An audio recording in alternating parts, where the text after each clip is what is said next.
Hey folks, welcome back to another episode of Fallen Badge.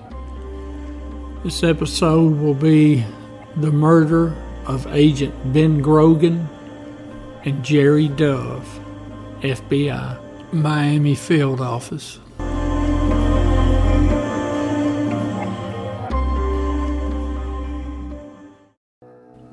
Before we get into this episode too far, I wanted to bring up a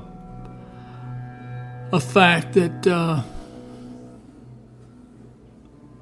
makes this event, the 1986 murders of Ben Grogan and Jerry Dove, very similar to another event which occurred back in the 1930s. Now, Michael Platt, who is responsible for killing Ben Grogan and Jerry Dove, that is not the record for the largest number of FBI agents killed. That record goes to Babyface Nelson. Now, I know you're wondering, why would we want to talk about Babyface Nelson, a gangster from back in the 30s? And how in the world is he in any way in the same category as Michael Platt? And it's not just the fact that they both killed FBI agents. Babyface Nelson killed one agent in one shootout and then killed two agents in a second shootout. Now, how he is similar to Platt is that prior to Babyface Nelson killing those last two FBI agents, he was hit a total of 17 times with 12 gauge shotgun rounds and Thompson .45 submachine gun rounds, 17 times. And he still walked up and killed the two agents. Now, Michael Platt wasn't hit that many times before he killed Jerry Dove and Ben Grogan, but he was hit at least 5 times. And one of those rounds would have been a fatal round. He just didn't bleed out quick enough. Now, I read an article in a police magazine. Now, this article, which I've got listed in the description, it refers to men like Babyface Nelson and Michael Platt as never say die killers. Doesn't matter how many times they've been shot, their brains just won't allow them to quit, won't allow them to die until they've achieved their mission, their goal, which in both these cases was to kill FBI agents. Now, I did an episode on the 3 FBI agents that Babyface Nelson killed. So after you've watched this episode, if you want to, go back through there and find that episode I did. One last thing. I want y'all to take a close look at that Buick that's pictured. You see all that blood on the trunk, down the sides and across the taillights? That's all Michael Platt's blood. And he's pumping out all that blood before, during, and after he's killed the two agents from a non-survivable wound.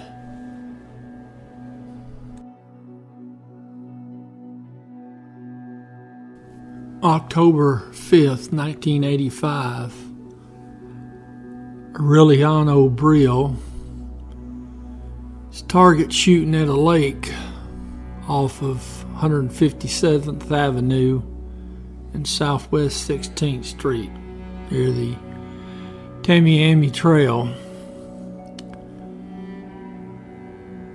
Now, he got down there in his gold-colored Chevy Monte Carlo,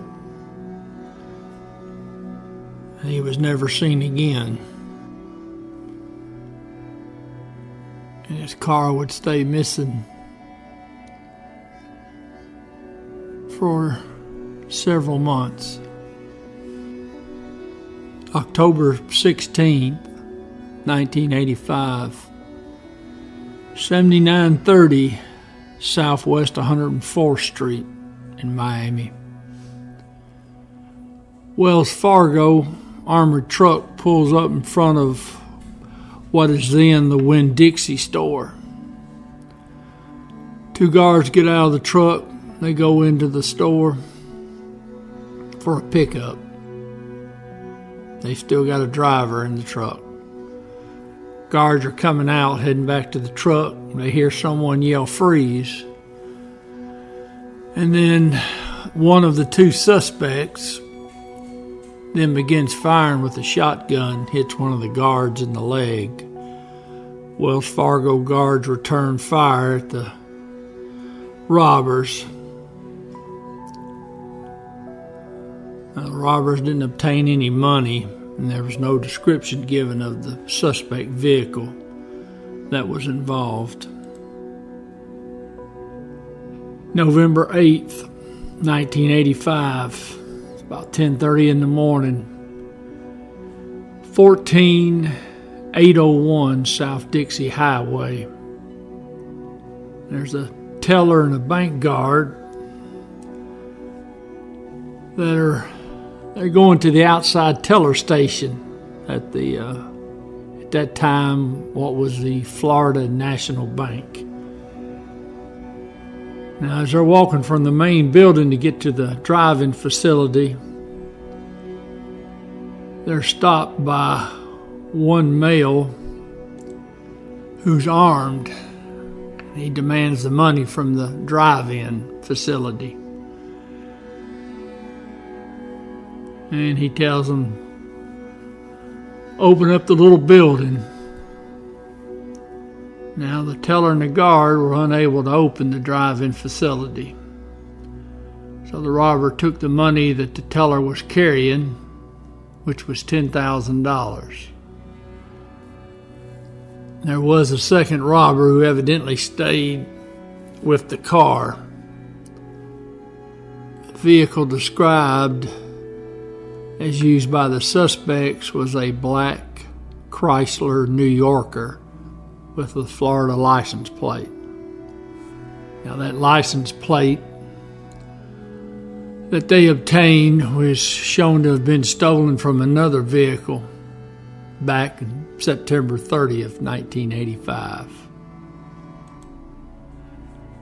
November 8th, it's approximately an hour and a half since the previous robbery. 13,001 South Dixie Highway. So we're talking about just a few blocks north of the previous robbery. Two male whites entered the Professional Savings Bank. One of the robbers was armed with a large frame chrome-plated revolver. The second suspect had what appeared to be either an M16 or an AR-15 rifle. Now, during this robbery, both subjects were inside. One ordered the customers and the tellers on the floor. Second robber grabbed the teller, took her to the back area, demanding the Wells Fargo bags. Now, Wells Fargo had just made a money delivery to the bank. Now, while the number one robber was getting the money out of the back, number two robber stood near the front doors during the robbery. Over $41,000 was taken. Now, the suspects left in what was described as a 76 or 77 beige Chevrolet Monte Carlo with a vinyl top. January 10th, 1986, about 10:30 in the morning, Brinks armored truck rolls up to the Brinks Bank at 13593 South Dixie Highway. Now, this robbery is right in the middle of the two previous robberies. Robbery is committed by two male whites, one armed with either an AR-15 or M16 rifle, the other with a shotgun. Now, if I had a quarter to bet, I'd say that AR-15 or M16 they're talking about, it's probably going to be a Mini 14. Now, the two suspects get $54,000. Now, during the robbery, suspects nailed the Brinks courier as he's opening the back of the armored truck. Now, the guard gets shot by one of the suspects in the back with a shotgun. Now, he was using number 7 shot, which is commonly used for birds. Another robber shot the guard with a rifle, with his semi-automatic rifle. One robber carried the bags of money from the rear of the Brinks truck. Robbers got into what was described as a gold-colored Chevrolet Monte Carlo. Now, a citizen saw the robbery. They followed that Monte Carlo. Robbers left the Monte Carlo and then got into a white or beige-colored Ford or GM pickup truck. So the police were able to recover that getaway vehicle, the Monte Carlo, and they checked the registration, and sure enough, it had belonged to Mr. Brielle, who was still missing. So the men that killed Mr. Brielle, in all likelihood, the men that are doing these robberies. March 12th, 1986. Individual went shooting at the same lake where Orilio Brielle had allegedly been at when he disappeared. There at 157th Avenue and Southwest 16th Street.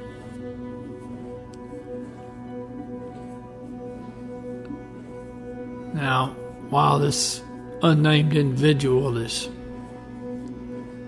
doing his target practice, and he sees two white males shooting targets across the lake from it. He sees these two white males, they get into a vehicle and they drive over to where he's at.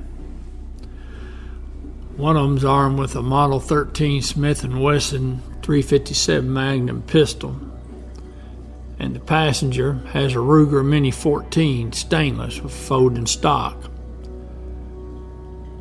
And they rob this individual. They take his wallet, his car, his weapons. One of the white males takes the victim to an area near the lake, shoots him 3 times with the .357 Magnum. Now, it doesn't kill the victim, severely wounds him, but the victim plays dead. Robbers leave. Now, the vehicle they took from the victim was a 1979 two-door black Monte Carlo. Florida license tag, November Tango Juliet 891.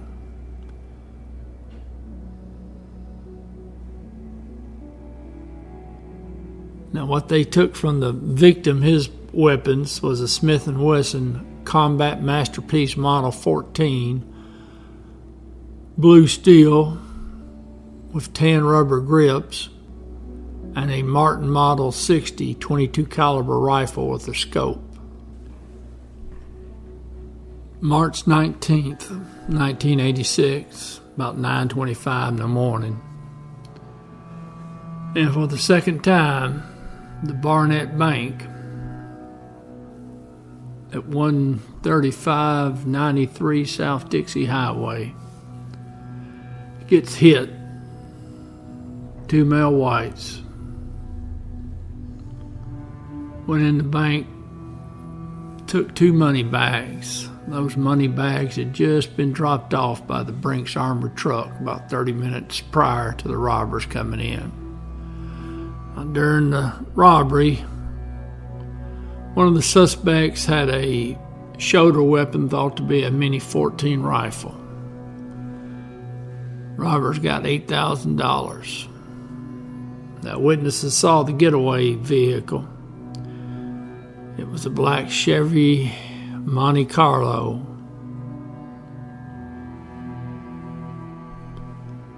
It had the Florida tag, November Tango Juliet 891.